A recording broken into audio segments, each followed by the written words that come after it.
Good morning అందరికిని. Morning నేను ఒక trade తీసుకున్నా. జస్ట్ అవైలబిలిటీ లేకపోవడం వల్ల ల్యాప్‌టాప్‌లో అండ్ ట్యాబ్‌లోని నేను రికార్డ్ చేయలేకపోయాను. మొబైల్‌లో తీసుకున్నాను ట్రేడ్ అనేది. అండ్ తీసుకోవడానికి రీజన్ ఏంటనేది ఒకసారి మీకు లాజిక్ ఎక్స్‌ప్లెయిన్ చేస్తాను. దానికంటే ముందు ఇన్ కేస్ నేను చేసే వీడియోస్ గాని మీకు నచ్చినట్టయినానా, నాలాగే మీరు కూడా ట్రేడ్ తీసుకోవాలి, నేర్చుకోవాలనుకుంటే ఖచ్చితంగా కామెంట్స్‌లో మెన్షన్ చేయండి. కలిసి ట్రావెల్ చేద్దాం. కలిసి ట్రేడ్స్ తీసుకోవడం గట్టా కూడా అనాలిసిస్ కూడా షేర్ చేసుకుందాం. ఓకే. అండ్ లాజిక్‌లో ఇప్పుడొద్దాం. అండ్ మనం ఆల్రెడీ మెన్షన్ చేసుకున్నాం. ప్రీవియస్‌గా మనకి ఇక్కడ సప్లై ఉండేదని కంప్లీట్‌గాన. ఈ సప్లైలో ఎంతైతే మిటిగేషన్ అయిపోయిందో అంతవరకు నేను ఆహ్, లైక్ ఆర్డర్ బ్లాక్‌ని ఆ సప్లైని నేను ఇంకా కొద్దిగా మినిమైజ్ చేశాను. ఎంతైతే మిటిగేట్ అయిపోయిందో అన్‌మిటిగేటెడ్ జోన్‌ని మాత్రమే నేను పెట్టుకున్నాను సప్లై కిందన. అండ్ మార్నింగ్ ఎప్పుడైతే గ్యాప్ గ్యాప్ అప్ ఓపెన్ అవుతదనుకున్నానో, ఎందుకంటే జస్ట్ ఇది ఫస్ట్ ట్యాప్ చేసి మార్కెట్ అనేది రిజెక్షన్ వచ్చింది ఫస్ట్ టైమ్. ఓకే. రిజెక్షన్ అనేది ఇక్కడి నుంచి మనకి ట్యాప్ అయిన తర్వాత వచ్చింది. సో, కంప్లీట్‌గా మిటిగేషన్ ఏదైతే ఆర్డర్స్ పెండింగ్ ఉన్నాయో అవన్నీ కంప్లీట్‌గా మిటిగేషన్ అయింది. ఈ మార్నింగ్ మిటిగేట్ అయింది కరెక్ట్‌గాన. చూడండి దీని హై ఎంత ఉంది చూడండి ప్రీవియస్ డేది. అదే ప్రీవియస్ సప్లైది 48,364 ఉంది. అండ్ 360లో ఓపెన్ అయింది. సారీ ఓపెన్ అయ్యి హై చేసింది 360కి. అండ్ అక్కడి నుంచి రిజెక్షన్ వచ్చింది. సో, పెండింగ్ ఆర్డర్స్ అన్నీ కంప్లీట్‌గా ఫుల్‌ఫిల్ అయిపోయింది. అండ్ మనం లోవర్ టైమ్ ఫ్రేమ్‌లోకెళ్తే మనకి హైయర్ టైమ్ సప్లై ఉంది ఓకే. లోవర్ టైమ్ ఫ్రేమ్‌లో మనం డైరెక్ట్‌గా ఎంట్రీ కూడా తీసుకోవచ్చు. బట్ మనకి ఎంట్రీ డైరెక్ట్‌గా మార్నింగ్ ఉన్న వొలటిలిటీలో దొరకలేదు.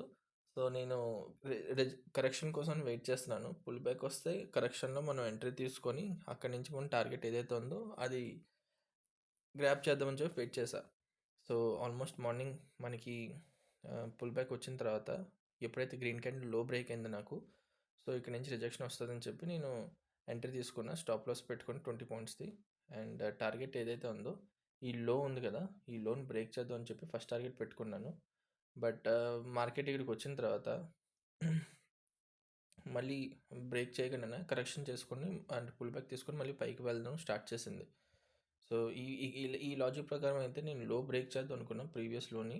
బట్ లో బ్రేక్ అవ్వగానే నాకు నుంచి పుల్ బ్యాక్ తీసుకొని మన స్టాప్ లాస్ హిట్ అయిపోయింది రూల్ ప్రకారం. బట్ నేనైతే నా టార్గెట్ ఎప్పుడుని ఆహ్, ఆహ్, స సారీ నేనెప్పుడు ప్రాఫిట్ అనేది టార్గెట్ దగ్గరకొచ్చినప్పటికి నేను బుక్ చేసేసుకుంటాను. ఎందుకంటే మనం ఆప్షన్స్‌లో ట్రేడ్ తీసుకుంటున్నాం కాబట్టి ఒక క్యాండిల్ పుల్ బ్యాక్ వచ్చినన్నా మన ప్రీమియమ్స్ అనేవి తగ్గిపోతాయి.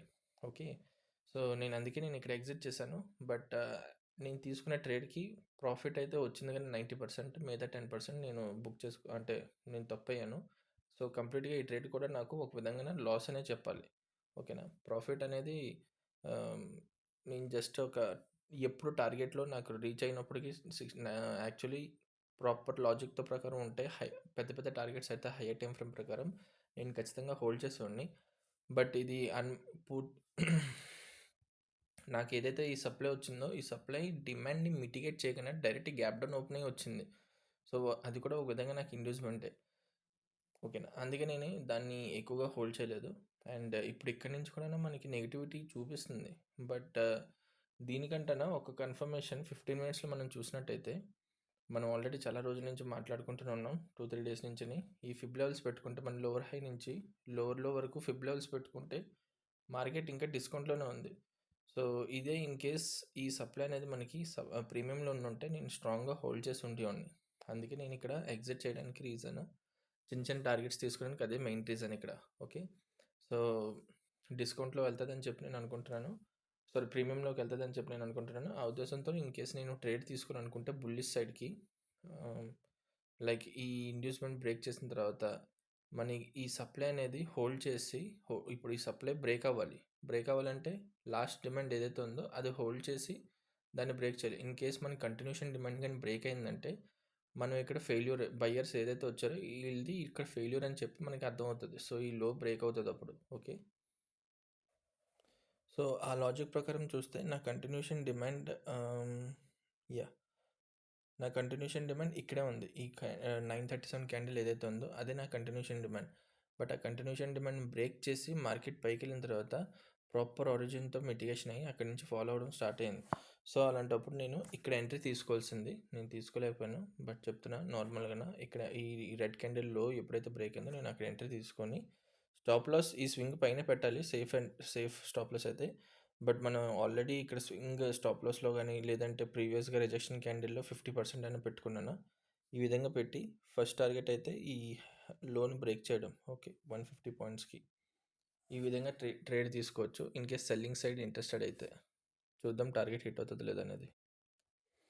మనం ఇక్కడ ఎంట్రీ తీసుకోవడానికి అవ్వలేదు అనుకున్నాం కదా! బట్ లాజిక్ అయితే ఎక్స్‌ప్లెయిన్ చేసుకున్నాం. ఇన్ కేస్ మనం ఇక్కడ మళ్ళీ ఎంట్రీ తీసుకోవాలనుకుంటే డైరెక్ట్ ఎంట్రీ అయితే ఈ క్యాండిల్ ఇప్పుడు లో బ్రేక్ అయింది కదా! మనం ఇక్కడ కూడా తీసుకోవచ్చు. ఈ విధంగా డైరెక్ట్‌గాన అండ్ ఇక్కడ నుంచి కంటిన్యూషన్ ఈ 80 పాయింట్స్‌కి. స్టాప్ లాస్ మాత్రం ఈ స్వింగ్ పైన పెట్టుకుందాం. ఓకే. ఈ విధంగాన. So, let's wait and see. So, ఇక్కడ నా స్టాప్ లాస్ అనేది హిట్ అయింది. సో, మనం ఈ బ వి సారీ ఈ బయర్స్ ఎక్కడి నుంచి అయితే వచ్చారో మనకు ఒక ప్రాపర్‌గా ఒక లోన్‌ని మిటిగేట్ చేసి సప్లై దగ్గరికి వెళ్ళి సప్లైని హోల్డ్ చేసి మళ్ళీ అక్కడి నుంచి మన ప్రీవియస్ కంటిన్యూషన్ డిమాండ్‌ని బ్రేక్ చేసింది. అండ్ ఆల్మోస్ట్ ఈ లెగ్‌లో మనం ఈ లో నుంచి ఈ హై వరకు మనం లెగ్‌లో కౌంట్ చేస్తే మనం ఇప్పుడు డిస్కౌంట్‌లో ఉన్నాం. సో, డిస్కౌంట్‌లో ఉన్న ఒక జస్ట్ పుల్ బ్యాక్ నుంచి డిస్కౌంట్‌లో ఉన్న ఫెయిర్ వాల్యూ గ్యాప్ నుంచి అన్‌మిటిగేటెడ్ జోన్ నుంచి మళ్ళీ కంటిన్యూషన్ చేసింది. అండ్ కంటిన్యూషన్ సప్లైని బ్రేక్ చేసింది. సో, ఇది నాకు ఒక విధంగా స్టాప్ లాస్ హిట్ అయిన నాకు సెల్లర్స్ అనేది వీక్ అని చెప్పి ఇక్కడ చెప్పారు ఆల్రెడీ. సో, నేను ఇక్కడ నుంచి బయింగ్ సైడ్‌కి ఇంట్రెస్టెడ్‌గా ఉంటాను. సో, ఇదంతా నాకు కంప్లీట్‌గా జోన్ కాబట్టి నేను ఇక్కడ ఎంట్రీ తీసుకోవాలి. యాక్చువల్లీ ఎప్పుడైతే హై బ్రేక్ అయిందో హై బ్రేక్ అయిన వెంటనే మనం ఎంట్రీ తీసుకోవచ్చు. ఈ విధంగాన ఎంట్రీ తీసుకొని మనం ఫస్ట్ టార్గెట్ ఈరోజు గ్యాప్ అప్ ఏదైతే ఓపెనింగ్ పాయింట్ హై ఉంది ఈరోజుది అది టార్గెట్ పెట్టుకోవాలి. స్టాప్ లాస్ ఈ స్వింగ్ కింద పెట్టుకోవాలి. లేదనుకుంటే యాక్చువల్లీ సేఫ్ అయితే దీని కింద పెట్టుకోవాలి. బట్ ప్రీవియస్ క్యాండిల్ ప్రకారం మనం తీసుకున్నాం కాబట్టి మినిమం ఈ 30 పాయింట్స్‌కి. ఓకే. ఇలా ట్రేడ్ తీసుకోవాలి. సో, నేను ఇక్కడ ఒక సికి ట్రేడ్ తీసుకుంటున్నాను. అండ్ ఈ సెల్లింగ్ ఏదైతే మనం అబ్జర్వేషన్ కింద పెట్టుకున్నానో అది కూడా ఇక్కడ ఎగ్జిట్ చేసేవచ్చు. ఇన్ కేస్ మనం ఇక్కడ ఎంట్రీ తీసుకుని ఉంటే మనం కాస్ట్ టు కాస్ట్‌గా ఆర్ ఎల్స్ కొద్దో గొప్ప ప్రాఫిట్ బుక్ చేసుకుంటే ఇక్కడ ఎగ్జిట్ చేసేయాల్సింది. ఎందుకంటే మనం ఇది కంటిన్యూషన్ సప్లై బ్రేక్ అవ్వకుండా ఉండాలి. బట్ అది బ్రేక్ అయింది కాబట్టి ఇక్కడ నుంచి వచ్చిన సెల్లర్స్ అనేది వీక్‌గా ఉన్నారని చెప్పి మనకి ఇక్కడ ఇండికేషన్ ఇస్తుందన్నమాట. సో, ఇక్కడ నుంచి మనం ఇప్పుడు బయింగ్ సైడ్‌కి ట్రేడ్ అండ్ సెల్లింగ్ సైడ్ ఉంటే ఎగ్జిట్ చేసి బయింగ్ సైడ్‌కి మనం ట్రేడ్ తీసుకోవాలి. ఇప్పుడు ఇది పెట్టింది జస్ట్ నేను ఇంట్రాడేకి మాత్రమే, అంటే పర్టికులర్గా ఒక స్కాల్ప్ చేయడానికి మాత్రమే పెట్టుకున్న టార్గెట్. దీనికంటే హయ్యర్ టైమ్ ఫ్రేమ్‌లో మనం టార్గెట్ పెట్టుకోవాలనుకుంటే అది మనం ఆల్రెడీ మెన్షన్ చేసుకున్నాం కదా! 15 మినిట్స్‌లో మనం ప్రీమియంకి వెళ్ళాలని చెప్పి. సో, మనం ప్రీమియంలో ఉన్న ఏదైనా సప్లైలో తీసుకెళ్ళే వరకు మనం ట్రేడ్ తీసుకోవచ్చు. ఓకే. మనం 15 మినిట్స్‌లో చూసినట్టయితే ఈ హై బ్రేక్ అయిపోయిందనుకోండి. ఈరోజు హై ఏదైతే ఉందో అది బ్రేక్ అయిపోయిన తర్వాత మన నెక్స్ట్ సప్లై ఎక్కడుంది? ఇక్కడెక్కడ 15 మినిట్స్‌లో సప్లై లేదసల. మీకు ఆల్రెడీ 2 డేస్ బ్యాక్ వీడియోలో కూడా మెన్షన్ చేశాను. ఇక్కడ నుంచి ఎప్పుడైతే లాస్ట్ బయింగ్ చేశారో వాళ్ళు డైరెక్ట్ ఎగ్జిట్ చేయడానికి అవ్వలేదసల. సో, మనం టార్గెట్ ఇక్కడ నుంచి ఇ ఇక్కడ వరకు పెట్టుకోవచ్చు. ఈ 300 పాయింట్స్‌కి. ఇది పెద్ద టార్గెట్. మనం అంటే డే అన్ అన్ డే గాని అంటే ఈరోజే మనకి ప్రాఫిట్ వచ్చేస్తే ఓకే. Well and good. లేదు అన్నట్టయితే మనం హోల్డ్ చేయొచ్చు 300 పాయింట్స్‌కి ఫ్యూచర్‌లో కూడాన. ఓకే. అంటే రేపటికి బీటీఎస్ ఇలాంటిది అలాంటిది. బట్ మనం చేస్తుంది లైక్ ఆప్షన్స్‌లో కాబట్టి వీలైనంత త్వరగా మనం ఎంట్రీ తీసుకొని ఎగ్జిట్ అవ్వాలి కాబట్టి నేనైతే ఫస్ట్ మన ఈరోజు డే హై బ్రేక్ చేయడానికనే చెప్పి టార్గెట్ పెట్టుకుంటాను. ఓకే.